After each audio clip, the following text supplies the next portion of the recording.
안녕하세요. 사업하는 동네형 있어버립니다. 제가 아까 그 카라큘라 백작이랑 잠깐 통화를 했는데, 왜 통화를 했냐면 저는 뭐 사기당했다고 막 하길래 또 무슨 어그로를 끌으려고 했더니 전화를 안 받더라고요. 그러다가 좀 이따 전화가 왔어요. 형! 막 이러길래 뭐 사기당했어요 했더니 사기당했더라고요. 저도 비즈니스를 하다 보면 이게 사기인가 뭐 배임 횡령인가 여러 가지 일들이 있지만 다 축약해서 이제 사기라고 하면 어떤 식의 사기들이 있는지를 그냥 간단하게 좀 짚어주고 가려고 해요. 전 이제 비즈니스를 하면서 사기꾼의 종류는 크게 두 가지가 있다고 봅니다. 처음부터 나에게 사기를 치려고 접근한 누군가 하고, 일을 하다 보니까 본의 아니게는 아니겠죠. 어느 순간에 이 사람은 사기를 치기로 했는데 처음부터는 아니었고, 하다 보니 자기 상황에 따라서 이 사람을 이용해서 나의 살 길을 구명해야 되겠다, 이런 식의 사기. 처음부터 얘기를 해보자면, 처음부터 대놓고 사기를 치겠다고 하는 그런 사기꾼을 만나셨거나 그런 분에게 사기를 당하셨다라고 하면 곰곰이 생각해보면 내 탓이에요. 내가 지나치게 욕심을 부렸기 때문에 사기를 당한 겁니다. 어떤 욕심을 부렸냐? 남들이 저렇게 하면 성공하는구나, 이걸 보고 나도 그렇게 해야지 라고 하는데, 여기에 어떤 연결고리가 빠지냐면, 세상에는 내가 모르는 방법으로 성공하는 사람들이 있던 것 같아. 근데 이 새로 나온 A가 나에게 그런 방법을 알려준다고 하니까 A를 믿고 따라가 보자, 이런 일을 할 때 보통 사기를 당해요. 그래서 제가 말씀드리는 건, 세상에는 내가 모르는 일이 있다라고 생각하고 접근하시면 안 됩니다. 내가 아는 것만 하셔야 돼요. 그럼 뭘 해야 된다? 내가 끊임없이 공부하고 배우는 방법밖에 없고, 그럼에도 불구하고 내가 모르는데 그 모르는 무언가로 돈 버는 사람이 있다라고 하면 그건 내 밥이 아닌 겁니다. 그걸 내가 해보려고 욕심을 부리는 순간 미지의 영역으로 넘어가면서 사기를 당하는 거예요.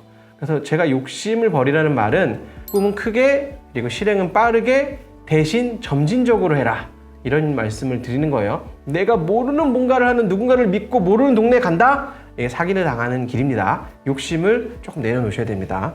두 번째, 하다 보니까 사기를 친 사람들, 지나고 보면 그때 그 미묘한 게 시그널이었구나 하고 지나고 나서야 알게 돼요. 당시에는 잘 안 보입니다. 이제 제가 커머스를 하고 있으니까 이커머스 혹은 유통업, 커머스 하는 입장에서 보면 선주문을 하고 돈은 받고 물건이 안 오는 거야. 이런 경우가 있고, 내가 물건을 납품을 했어. 매출 채권이 발생하잖아요. 그런데 매출 채권이 회수가 안 되는 거죠. 그러니까 물건을 가져가고 돈을 안 주는 거야. 이런 경우. 그러니까 크게 보면 내가 먼저 돈 줬는데 물건 안 준 경우, 물건을 갔는데 돈 안 주는 경우, 그 다음에는 급전이 필요하다면서 거래를 좀 하다 보니까 사장님 좀 도와주십시오, 1000만 원만 해놓고 연락이 안 되는 거야.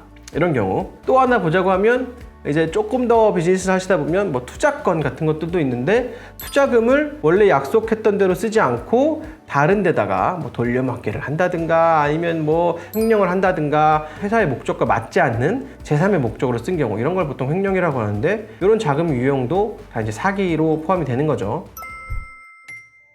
그러니까 선입금을 받고 물건을 주지 않는 경우, 이런 경우는 물건을 받으면 돈을 드릴게요 라는 식으로 생각보다 쉽게 막을 수 있습니다. 근데 너무너무 핫한 아이템이어서 돈이 들어와야 물건을 줄게요 라고 배짱 튕기는 데들이 있고, 너무너무 하고 싶을 때가 있어요. 저거 바로 갖고 오면 잘 팔 수 있을 것 같거든.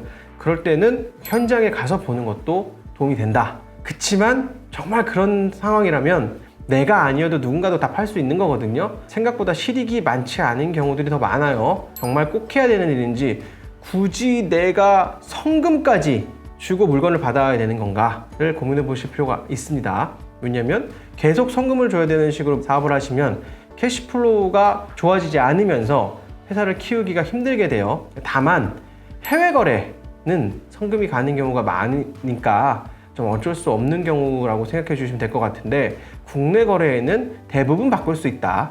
해외 거래는 좀 쉽지 않은 경우들이 있다. 그리고 물건을 납품했는데 아까 돈을 안 주는 매출채권 띄이는 경우는, 이거는 생각보다 쉽습니다. 매출채권 보증보험이라는 제도들이 잘 돼 있어요.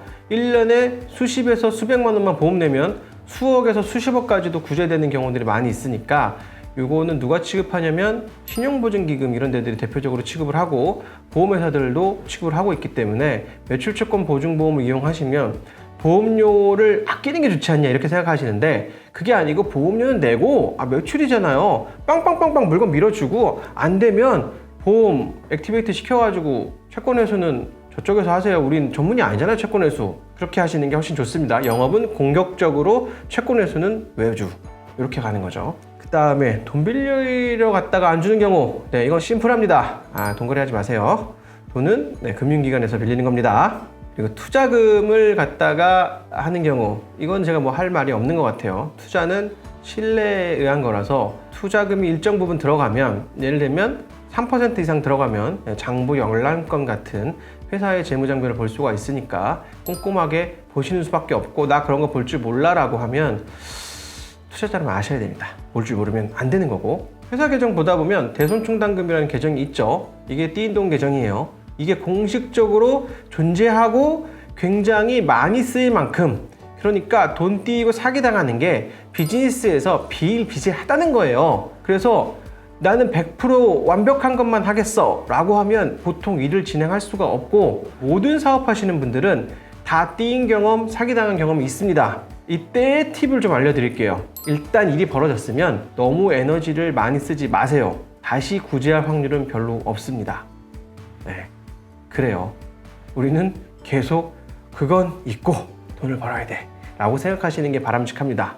그럼 이런 질문을 하세요. 그래도 벌 받을 확률이 있는데, 요건 다른 문제예요. 어떤 말씀을 하시냐면, 그걸 구제해 보려고 노력해야 되지 않나요 하는데, 노력은 누가 하는 거다? 외주를 주십시오.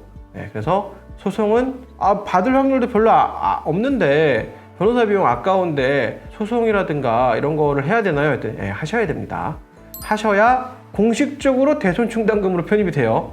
우리가 채권회수에 대한 인정받을 수 있는 액션이 없이 놔두면 그거 대손으로 충당도 안 되고 굉장히 어려운 위기에 처하게 됩니다. 그래서 채권회수에 대한 노력은 민사도 하고 형사도 하고 최대한 노력을 해야 되지만, 그게 본업에 지장을 주면 안 된다는 게 키포인트다. 그럼 어떤 변호사랑 하나요? 내 말을 잘 들어주고 제값받는 변호사를 추천드립니다. 항상 중요한 건 여기에서 너무 에너지를 뺏기지 마시고 시간도 뺏기지 마시고 이 분노를 다시 매출로 승화시키기를 추천드립니다. 사기꾼은 세상에 많이 있고, 경험적으로 보자고 하면 우리나라에는 그래도 매출 채권에 대한 사기, 금전거래에 대한 사기에 대한 것들은 많이 투명해져 가고 있는 것 같아요. 왜냐면 많은 장치들이 있으니까 그런 장치들을 잘 이용하시기를 권하고, 만약에 발생하면 변호사에게 위임하고 우리는 가던 길 계속 가야 된다.